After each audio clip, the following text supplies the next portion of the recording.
Hello and welcome to the Chemistry Academy. In this video we're going to be going over the gravimetric analysis of hydrated salts for advanced higher chemistry. This video though is only going to really focus on the practical aspects of the gravimetric determination of said hydrated salts. If you're looking for help with the calculation side of things, then you'll find that in a separate video. So the gravimetric analysis of hydrated salts tends to be associated with trying to work out how many moles of water are contained within a hydrated salt. So you'll often see the questions that are asking you to calculate the value of N, or they'll say that a student did an experiment to determine the value of N. That's what we're looking at, is how many moles of water are in the hydrated salt. In order to do that, we need to get rid of all the water in the hydrated salt. So we do a process called heating to a constant mass. So hopefully you remember doing this experiment in class at some point, where you had a wee sample of salt in a little white dish called a crucible that has a wee tiny white lid. Always makes me think that it's come straight out of a doll's house. I'll put a picture over the video so you can see what I'm talking about. You would have had your sample in there and you would have placed that on top of a tripod with a Bunsen burner underneath, and you would have heated it for a few minutes. You then would have had to carefully try and carry off said crucible with a set of tongs. If you're as clumsy as me, you potentially dropped said crucible and had to start all over again. But you would carry the crucible from the Bunsen burner into something called a desiccator, which is like a plastic box that has got loads of white stuff at the bottom of it. Left it in there for about 10 or so minutes, and then you would have weighed your sample and the crucible, and then you repeat that whole process of heating, cooling, reweighing, heating, cooling, reweighing until your mass does not change. By repeating the process of heating, cooling, reweighing, heating, cooling, reweighing, we can then work out how much water must have been in the hydrated salt, because once the mass stops changing, that means all our water has been evaporated out of said salt, and then we can work out how much water we must have had in the first place. So in terms of the questions you will most likely get in your exam around the practical side of the whole thing, the first thing is explaining what the procedure of heating to a constant mass is. So depending on the question, they might have mentioned that the sample's already been weighed out, so they might mention it's a weighed sample. Sometimes they don't, and also in an open-ended question, if you were to get an open-ended question on the gravimetric analysis of hydrated salts, then it's a good thing to mention weighing the sample first of all as well. So I'm going to start from the very beginning of the process, but in some particular questions you actually not only need the latter half of the process, but in my advice would be to always write it all, because it's better to be safe than sorry, and you're never 100% sure what they're actually looking for to award you the marks. So if you just give them everything, then you're more likely to get all of the marks. So the first thing you would do is weigh your empty crucible. So the crucible with nothing in it.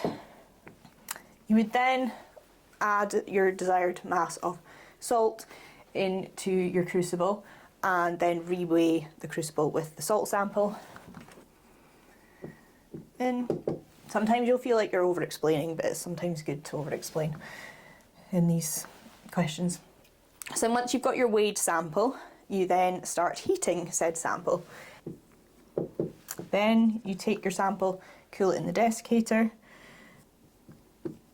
It should probably be a desiccator, not a singular desiccator that rules the world. So place sample in a desiccator to cool. Then you would reweigh the sample.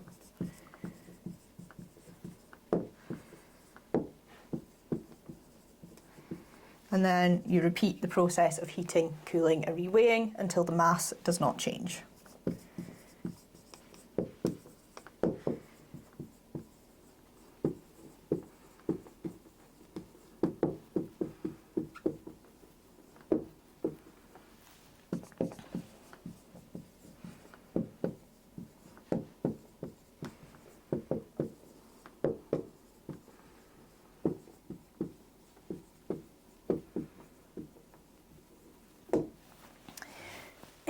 You can say reweighing until the mass remains constant, but sometimes if they've told you the process is heating to a constant mass, it's sometimes better to not use the words they've given you in the question, just in case they get a bit fussy about it. So that's your process. Like I said, if the question has already mentioned a weighed sample, so the sample has been weighed, you would only have to start from the heating part.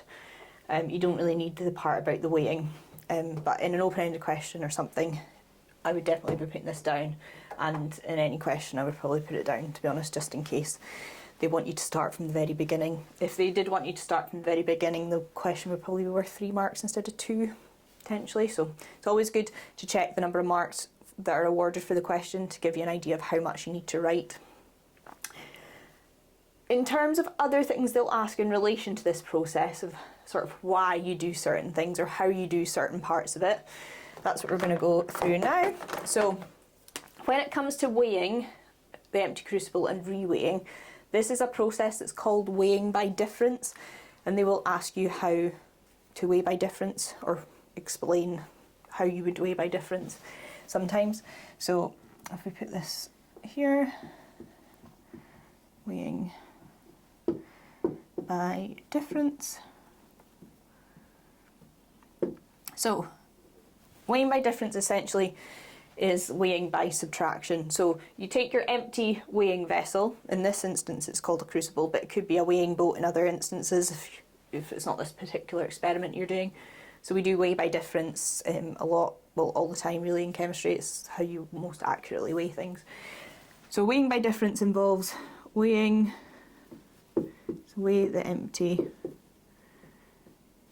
weighing vessel. I'm just calling it a weighing vessel now to be more generic. Then you would add your sample and then reweigh the vessel plus the sample. And then the difference part is then you subtracting those masses from each other. I feel like now I probably also should have like weigh and record the mass of the empty vessel in here somewhere. Sometimes they can be a bit fussy about you mentioning recording numbers as well. So again, weigh and record the mass of the vessel and the sample.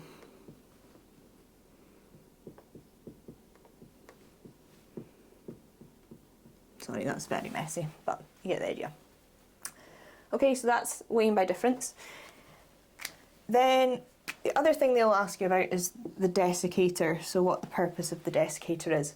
So a desiccator, sometimes people get confused with this because it's essentially to keep the sample dry, but it doesn't dry the sample itself, it just absorbs any moisture in the atmosphere of said desiccator so that the sample, there's essentially no moisture for the sample to absorb.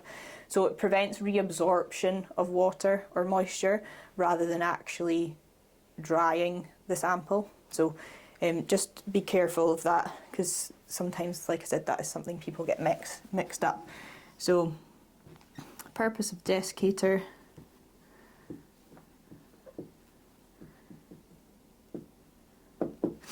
is to prevent, can't spell,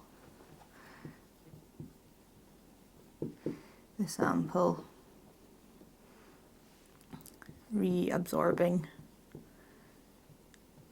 or absorbing if it didn't have any water in it, removed in it in the first place. So prevent the sample reabsorbing, absorbing water. And that's essentially it. You could say water or moisture, but water is fine. So yeah, but it works by all this, the white powder that's at the bottom of it, that absorbs the water before the sample can. So that's how it works. The other thing that gets asked about is weighing accurately, approximately. So this is a phrase that I've never heard of until I started teaching advanced higher chemistry. I mean, all through my master's in chemistry degree, I'd never heard of weighing accurately, approximately. So I don't know if it was just that the people I had lecturing me or whatever didn't use this phrase, but I personally think it's an SQA made up term, but anyway. So you'll be asked what is meant by weighing accurately approximately, and kind of like what I said about when you're describing heat to a constant mass, you don't really want to use those specific words. Essentially you're just switching out the words accurately, approximately for other related words when you're doing the description. So what it means is that you weigh out close to your desired mass, so that's where the approximately bit comes in.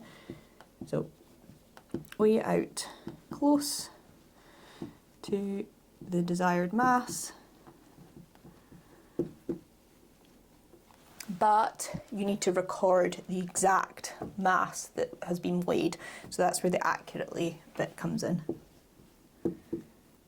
Okay, so you weigh out close to the desired mass, but record the exact mass weighed out.